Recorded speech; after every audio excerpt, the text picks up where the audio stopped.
জীবনে মানুষকে একবার হলেও ধাক্কা খেতে হয়, আর এই ধাক্কাটা না খেলে কখনোই জীবন যে কতটা কঠিন সেটা বুঝতে পারে না।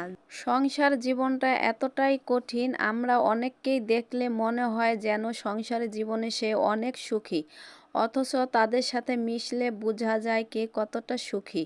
তো মানুষের জীবনে একবার হলো ধাক্কা খাওয়া দরকার জীবনটাকে বোঝার জন্য। যাই হোক, আজকে আমি অনেক কথা বলে ফেললাম। তো আজ আমি শালগম দিয়ে মুরগির মাংস রান্না করব।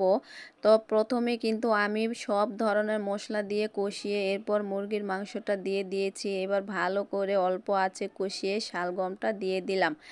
আর এই শালগমটা আগে আমি একটু ভাপিয়ে নিয়েছি।